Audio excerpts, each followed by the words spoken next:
ஹalleluya good morning. பொழுது விடிஞ்சிருச்சுங்க. நீங்க எங்கெங்க இருந்து பாக்குறீங்க? ஒருவேளை நீங்க வேற தேசங்கள்ல இருந்தா உங்களுக்கு குட் ஈவினிங், குட் ஆஃப்டர்நூன். எவ்வளவோ ஆவலோடு எந்த நேரமா இருந்தாலும் நீங்க ஆர்வத்தோடு அனுதின தியானத்தை கேக்குறீங்கன்னு, இதை நீங்க பாக்குறீங்கன்னு, முக்கியமா தமிழ் மொழி பேசுகிறவங்க, மற்ற தேசங்கள்ல இருக்கிறவங்க, முக்கியமாக உங்களுடைய பாஷையில தேவனுடைய வசனத்தை கேட்கிறீங்க. இந்த நிகழ்ச்சியை நாங்க தினமும் கொடுக்கறதுனால நீங்க எவ்வளவு ஆசீர்வதிக்கப்படுறீங்கன்னு எங்களுக்கு தெரியப்படுத்துகிறதுனால எவ்வளவு திருப்தியா இருக்கு, சந்தோஷமா, இன்னும் உற்சாகமாக இந்த அனுதின தியானத்தை கண்டினியூ செய்கிறோம். அநேக கிராமங்களிலும் பட்டணங்களிலும் அவங்கவங்க மொழியில இந்த அனுதின தியானத்தை கேட்டு அநேகர் பயன்பெறுகிறாங்க, ஆசீர்வதிக்கப்படுகிறாங்க. இந்த லாக்டவுன் டேஸ்ல தொடங்கின இந்த ஊழியத்து நிமித்தம் அநேகர் பயன்பெறுகிறாங்க.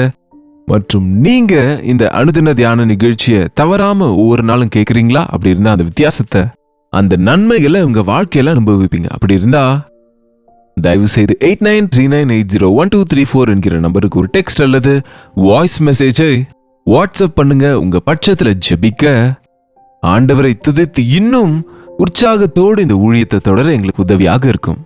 ஒரு சிறிய ஜெபம். பரிசுத்தரே, உமக்கு நன்றி ஆண்டவரே.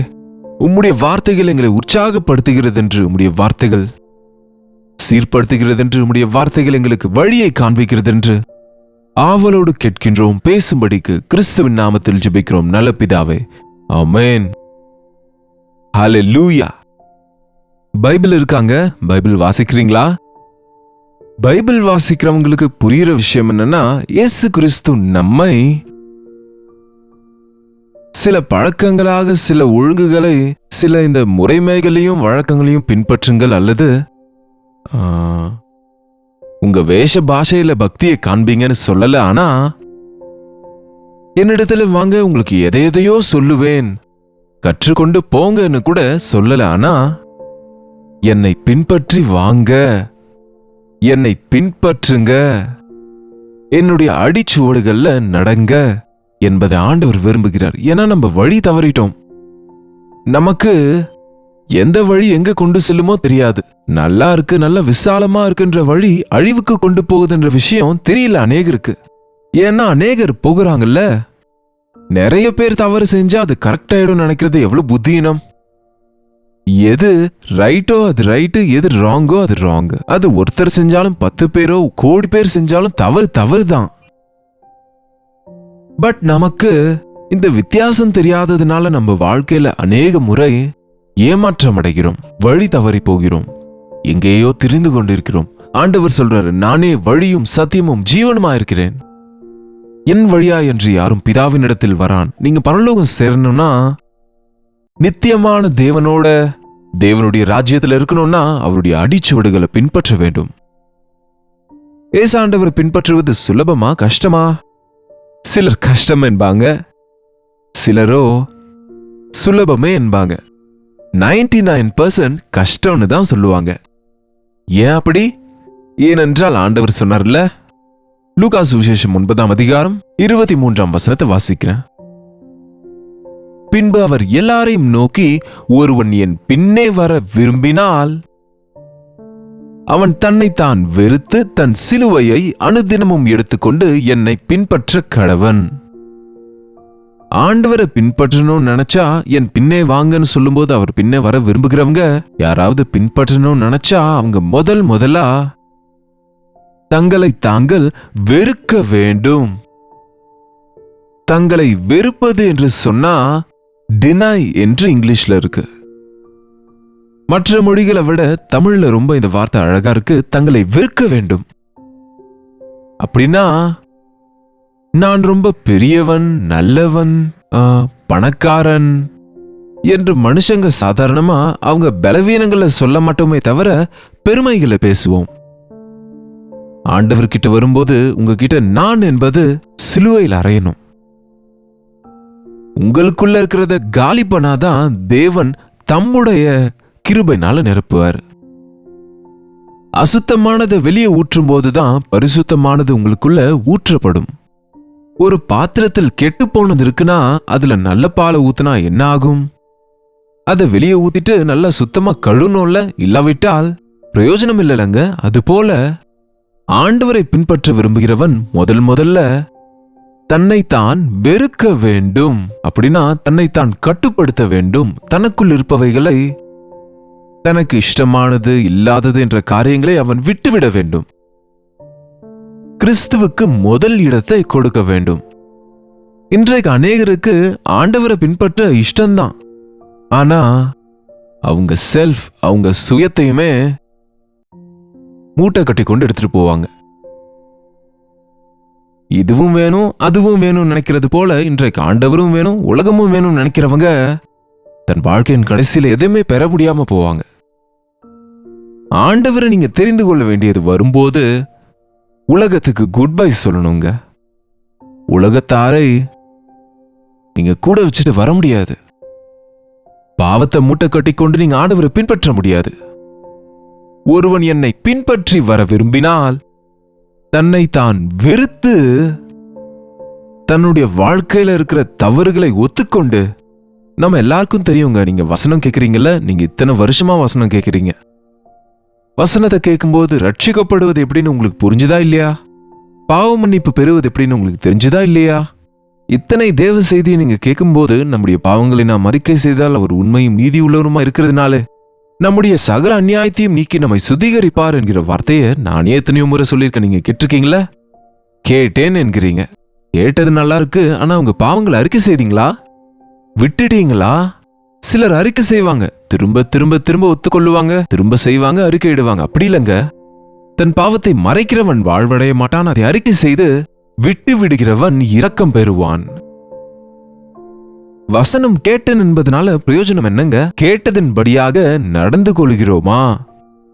ஒரு விஷயத்தை நம்ம புரிஞ்சுக்கிட்டோம் என்று திருப்தி அடைஞ்சிட்டா போதுமாங்க? புரிந்து கொண்டதை நீங்க அதை நடைமுறைப்படுத்துறீங்களா? வசனத்தின்படி வாழாம இயேசு கிறிஸ்துவ பின்பற்ற முடியாதுங்க. வசனம் எச்சரிக்கிற விஷயங்களை நாம உணராம, நம்ம கீழ்ப்படியாம ஆண்டவர் வழியில நடக்கவே முடியாது. இன்றைக்கு அநேகர் தேவனுடைய ஆலயத்துக்கு போகிறாங்க, வசனம் கேட்கிறாங்க, ரொம்ப நல்லா இருக்கு தேவ செய்தின்னு சொல்றாங்க. ஆனா கடைசியில அவங்க வாழ்க்கைன்னு வரும்போது அவங்க இருதயத்துல அதை பொருத்தி கொள்ள மாட்டாங்க. அவங்க கேட்பதனமோ கேட்கிறாங்க, ஆனா அதை உணர்ந்து கொள்ள மாட்டாங்க. பாருங்க, ஆண்டவரை பின்பற்றுவது ஒரு கிரியை. கேட்பது அதோடு முடிஞ்சிடாது, கேட்டதின்படி செய்யணும். Good listeners are good doers என்பாங்க. கவனமா கேட்கிறவங்க நல்லா செய்ய முடியும். பாதிக்கு பாதி பேரு செய்ய முடியாததுக்கு, எக்ஸாம்ல கூட எழுத முடியாததுக்கு காரணம் ப்ரொஃபசர் சொல்லும்போது கேட்க மாட்டாங்க. சொல்ல போனா நல்லா கவனிச்சா அந்த 3 வருஷம் கோர்ஸ் படிக்கவே தேவையில்லைங்க. அந்த டீச்சிங் சரியா இருந்தா இவங்க நல்லா கவனிச்சா சுலபமா எழுதிடலாங்க. அந்த கெப்பாசிட்டி தேவன் நமக்கு கொடுத்திருக்கிறாரு. ஆனா தேவனுடைய வசனத்தை நாள் கணக்குல, வருஷ கணக்குல கேட்கிற நீங்க உங்களுடைய வாழ்க்கையில மாற்றம் உண்டாகுதா? ஆண்டவரின் அடிச்சுவடுல நடக்க முடியுதா? இப்படியாக கேட்டதின்படி ஒருவன் நடந்து கொண்டா அவன் வாழ்க்கையில் ஆண்டவரை பின்பற்றுவது ரொம்ப சுலபங்க. என்னங்க, ஒரு வழியை கண்டுபிடிக்க முன்னாடி இருக்கிறவங்க பயங்களோட ரொம்ப ஆராய்ந்து பார்த்து ரொம்ப ஜாக்கிரதையா போகும்போது பின்னாடி வருகிறவனுக்கு அவ்வளோ ஸ்ட்ரெஸ் இருக்காதுல்ல. முன்னாடி இருக்கிறவங்க வழியை ஆயத்தப்படுத்திட்டாங்க. ஆண்டவர் நம்ம வழியை ஆயத்தப்படுத்துவேன் என்றாரு. அதனால நம்மை நாம் வெறுத்து நம்ம ஆண்டவரின் கையில ஹேண்ட் ஓவர் பண்ணிட்டா, நம்மை ஒப்பு கொடுத்து விட்டா, இதோ ஆண்டவர் என் வாழ்க்கை உங்க இஷ்டம் போல செய்யுங்கப்பா. என் வாழ்க்கையில் அதான் செய்தங்க. நான் என்னுடைய வருங்காலத்தை குறித்து கவலையே படல. என்ன ஆகுமோ என்னன்னு இப்ப கூட தெரியாது என் விஷயம் எனக்கு. இதோ 74 வயசாகுது. அடுத்து நெக்ஸ்ட் இயர் என்ன ஆகும், இன்னும் வயதானா என்ன ஆகும், நான் முதிர் வயதானா எப்படி என்கிற ஆலோசனையே இல்ல. நான் நம்பின தேவன், அவரை பின்பற்றுகிறேன். எங்க நிறுத்துவாரோ, எங்க இறக்குவாரோ, எங்க ஏத்துவாரோ, எங்க கொண்டு சேர்ப்பாரோ எனக்கு தெரியாது. ஆனா என் ஆண்டவர் எனக்கு நல்லா தெரியும். அவர் உண்மையுள்ளவர், அன்பு உள்ளவர், தயவுள்ளவர். அவருடைய பெரிய திட்டங்களை நிறைவேற்றுகிறவராக இருக்கிறார். உங்க வாழ்க்கை ஆண்டவருக்கு ஒப்பு கொடுத்தா சிலுவை எடுத்துக்கொண்டு நடப்பது சுலபந்தாங்க. ஒருவன் என்னை பின்பற்றி வர விரும்பினால் தன்னைத்தான் வெறுத்து அனுதினமும். தயவு செய்து இந்த வார்த்தையை கவனிங்க. ஒவ்வொரு ஞாயிறுன்னு சொல்லலங்க. அநேகர் ஞாயிற்றுக்கிழமை ஆலயத்துக்கு போனா போதும், மற்ற நேரம் முடியாது.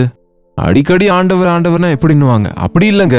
ஒவ்வொரு நாளும் சாப்பிடுறோம்ல, ஒவ்வொரு நாளும் தூங்குறோம்ல, ஒவ்வொரு நாளும் வேலை செய்யறோம்ல. நீங்க அப்பப்ப போனா உங்களுக்கு சம்பளம் தருவாங்களா சொல்லுங்க? நீங்க அப்பப்ப காலேஜ் போய் படிச்சா பாஸ் ஆவீங்களா சொல்லுங்க? ஒவ்வொரு நாளும் பக்தியின் விஷயத்தில், தேவனோடு உறவாடுகிற விஷயத்துல அணு தினமும், அதனாலதான் அனுதின தியானத்தை தினமும் உங்களிடத்துல கொண்டு வருகிறோம். நாங்க அணு தினமும் எங்களுக்கு எவ்வளவு ஊழியங்கள் இருந்தாலும் இந்த அனுதின தியானத்துக்கு முக்கியத்துவம் கொடுத்து தேவ செய்தியை ஒவ்வொரு நாளும் நீங்க தேவ வசனத்தை கேட்டு தேவனை பின்பற்ற உதவியா இருக்கும். இதை நாங்க கொண்டு வருகிறோங்க. ஆண்டவரை பின்பற்றுகிறவன் ஒரு நாள் இல்லைங்க ஸ்ட்ரிக்டா இருப்பது. ஒவ்வொரு நாளும் ஞாயிற்றுக்கிழமை பக்தியா இருந்து திங்கக்கிழமை உலகத்தாரா இருந்தா அது உண்மையான கிறிஸ்தவ பக்தி கிடையாது. ஆனா அநேகர் வாழ்க்கை அப்படிதான் இருக்கு. நீங்க ஒருவேளை அப்படி இருந்தா சரி பண்ணி கொள்ளுங்க. அணு தினமும் என்ன செய்யணும்? தன் சிலுவையை எடுத்துக்கொண்டு என்னை பின்பற்ற வேண்டும். ஒவ்வொரு நாளும் தூங்கணும்னா ஈஸி தான். ஒவ்வொரு நாளும் சாப்பிடணும்னா ஈஸி தான். அணு தினமும் சுகப்படுங்கன்னா சுலபம்தான். ஆனா அணு தினமும் தன் சிலுவையை எடுத்துக்கொண்டு என்னை பின்பற்ற வேண்டும். சும்மா பின்பற்றுகிறதில்ல, சுமையை எடுத்துக்கொண்டு பின்பற்றுவது என்பது. நாங்க நீலகிரி மலைகள்ல இருளா ஜனங்க மத்தியில் ஒரு 2 வருஷம் ஊழியம் செய்தேன். எங்கேயோ மலை சிகரங்கள் இருப்பாங்க. 90 டிகிரி ஆங்கிள் இருக்கிற மலைகளை ஏறணும்.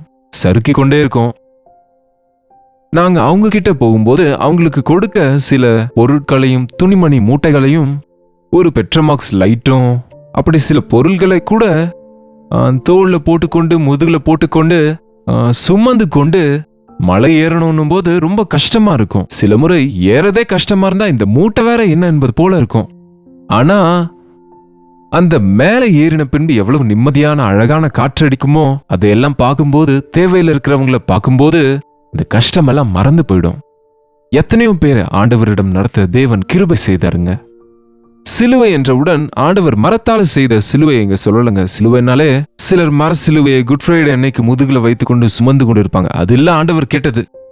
தன் சிலுவையை, ஆண்டவருடைய சிலுவை நம்ம சுமக்க தேவையில்ல. நம்ம சிலுவையை நம்ம சுமந்தா போதும். சிலுவைனா நிந்தை, அவமானம், வலி, சாபம், எல்லா விதமான தீங்கு. நாம நம்முடைய வாழ்க்கையில இருக்கிற நிந்தைகளை பெறாம, கஷ்டங்களை பெறாம, வேதனைப்படுத்தப்படாம, பாடுகள் இல்லாம பரலோகம் போக நினைக்கிறாங்க. நாம் அநேக உபத்திரவங்களை பெற்று பரலோக ராஜ்யம் சேர வேண்டியது இருக்கு. சிலுவைனா சிலுவையில் அறையப்பட்டவன் அவன் இஷ்டம் போல அவனால் எதுவும் செய்ய முடியாது. சிலுவையில் ஆணியால் அடிக்கப்பட்டவங்க அவங்க இஷ்டம் போல கீழே இறங்கி வர முடியாது. அது போல நம்ம சிலுவையில் அறையப்பட்டவங்களா இருந்தா நம்ம பாவம் பேச்சுக்கே போக முடியாது, உலகம் பேச்சுக்கே போக முடியாது. அதுக்குதான் கிறிஸ்து இயேசுவுக்குரியவங்க தங்கள் ஆசை இச்சைகளையும் சிலுவையில் அறைந்திருக்கிறாங்க. மாம்ச இச்சையெல்லாம் சிலுவையிலே இருந்துருச்சு. நாம விடுதலையோடு இருக்கிறோம். பவுல் சொல்லுகிறாரு, நான் உலகத்துக்கும் உலகம் எனக்கும் சிலுவையில் அறையப்பட்டிருக்கு. என்னிடத்தில் உலகம் வர முடியாது, நான் உலகத்தில் போக முடியாது. அது சிலுவை. ஏசு கிறிஸ்துவ நேசிக்கிறவங்க உலகத்தை நேசிக்க முடியாது. ஏசு கிறிஸ்துவ நேசிக்கிறவங்க சரீர இச்சைகளுக்கும் சரீர காரியங்களுக்கும் இடம் கொடுக்க கூடாது. அவைகளை அருவறுத்து அதனாலே பெறக்கூடிய பிரதிபலனை, விளைவுகளை அவைகளை வெறுத்துவிட்டு சிலுவையை எடுத்துக்கொண்டு அவரை பின்பற்ற வேண்டும். சிலுவை வழி என்பது சுலபமான வழிதாங்க. ஆண்டவரை பின்பற்றும் போது இருக்கக்கூடிய அந்த ஆசீர்வாதம் தூரத்திலிருந்து பார்க்க அது ஏதோ சுமைய போல இருக்கலாம். ஆனா உண்மையிலே இயேசு கிறிஸ்துவின் வழி சுலபமானது. என்னிடத்திற்கு வந்து கற்றுக்கொள்ளுங்கள், என் நுகம் மெதுவானது, என் சுமை லகுவானதுன்னு ஆண்டவர் சொன்னார்ல. பாவ சுமையோடு ஒப்பிட்டா இந்த உலகத்தில் ஆண்டவரை பின்பற்றுவது எவ்வளவு சுலபமானதுங்க. இவ்வளவு கடினமான பக்தி வேணா என்பீங்களா? அல்லது இவ்வளவு பாக்கியம் எனக்கு கிடைச்சா நான் ஏன் வேண்டாம் என்பீங்களா? இயேசு கிறிஸ்துவ பின்பற்றுங்க, அவருடைய ராஜ்யத்துக்கு செல்லுவோம். உலகத்தை பின்பற்றினா நம்ம பாதாளத்துல கண்கள் திறக்க வேண்டியிருக்கும். இந்த உலகமும் அதன் ஆசை இச்சையும் ஒழிந்து போகும். நான் அங்கேயும் இல்ல இங்கேயும் இல்ல, நான் பூமியிலே இருக்கிறேன்னா அது முடியாதுங்க. உலகம் நிரந்தரமானது அல்ல. இன்றையிலிருந்து நீங்க உண்மையா ஆண்டவரை நேசிக்கிறவங்களா இருந்தா உங்க இச்சைகள், உங்க விருப்பங்கள், உங்க எண்ணங்களை விட்டுட்டு அவைகளை சிலுவையில போட்டு அனுதினமும் தேவனோடு நடக்கிற பாக்கியம், அவர் வார்த்தைகளை கேட்கிற வாய்ப்புகள் கிடைக்கும் போது தேவனை மகிமைப்படுத்திக் கொண்டு வசனத்தின்படியாக வாழ்வோம். ஜெபிப்போம். பரிசுத்தரே, அன்புள்ள தகப்பனே, இந்த நேரத்தில் யார் யார் இந்த வார்த்தைகளை கேட்கிறாங்களோ, ஒரு ஆச்சாரமாக ஒழுங்காக ஞாயிற்றுக்கிழமை ஆலயத்துக்கு போனா போதும் என்று நினைக்காம கொஞ்ச நேரம் ஆண்டவர், கொஞ்ச நேரம் உலகம் என்று இருக்கிறவங்களோடு நீர் இன்றைக்கு பேசினதற்காக நன்றி ஆண்டவரே. உம்மை பின்பற்றுவதே உண்மையான பக்திக்கு வழி என்று, உம்முடைய அடிச்சுவடுகளிலே நடப்பது எங்களுக்கு எவ்வளவோ பெரிய ஸ்லாக்கியம் என்று, எங்களை நாங்கள் வெறுக்காமல், எங்களை நாங்கள் சிலுவையில் அறையாமல், எங்களுடைய சுயத்தை, எங்க கர்வத்தை, எங்களுடைய ஆசைகளையும் இச்சைகளையும் சிலுவையில் அறையாமல் உம்மோடு நடக்க முடியாது என்பது உணர்ந்து, ஆண்டவரே, அணு தினமும் உம்முடைய வார்த்தைகளாலே எச்சரிக்கப்பட்டு, உம்முடைய வார்த்தைகளாலே பலப்படுத்தப்பட்டு, உம்முடைய ராஜ்யத்தை சேரும் வரைக்கும் உம்முடைய அடிச்சுவடிகளில் நடப்பதற்கு எங்கள் ஒவ்வொருவருக்கும் உதவி செய்யும்படிக்கு கிறிஸ்துவின் நாமத்தில் ஜெபிக்கிறோம் நல்ல பிதாவே, ஆமென். பிதாவாகிய தேவனுடைய அன்பும் குமாரனாகிய இயேசு கிறிஸ்துவின் கிருபையும் பரிசுத்த ஆவியானவருடைய அந்யோன்யமும் ஐக்கியமும் கூடி வந்திருக்கிற நம் அனைவருக்கும் இப்பொழுதும் சதா காலமும் துணையாக இருப்பதாக, ஆமென். தேவனுக்கு ஸ்தோத்திரம். உங்களுடைய ஜெப விண்ணப்பங்களுக்காகவும் பாரங்களுக்காகவும் நாங்கள் ஜெபிக்கணும்னு நீங்க விரும்பினா 8939801234 என்கிற நம்பருக்கு ஒரு டெக்ஸ்ட் அல்லது வாய்ஸ் மெசேஜ் எங்களுக்கு வாட்ஸ்அப் பண்ணுங்க. அந்தந்த நாளே அந்த வாட்ஸ்அப் மெசேஜஸை பார்த்து நாங்கள் ஜெபிக்கிறோம். சபையாக சேர்ந்து முக்கியமான பாரங்களுக்காக திரும்ப ஜெபிக்கிறோம். நீங்களும் ஜெபம் பண்ணுங்க. தேவன் நிச்சயமாக நமக்கு பதில் கொடுப்பாரு. இயேசுவை பின்பற்றுவோம், கடைசி வரைக்கும் உண்மை உள்ளவங்களா இருப்போம். கர்த்தருக்கு சித்தமா இருந்தா நாளைக்கு இதே நிகழ்ச்சியில் கர்த்தருடைய வார்த்தையோடு உங்களை சந்திக்கிறேன். நீங்களும் மறக்காம கலந்து கொள்ளுங்க. அதுவரை கர்த்தருடைய கிருபை உங்களுக்கு துணையாக இருப்பதாக.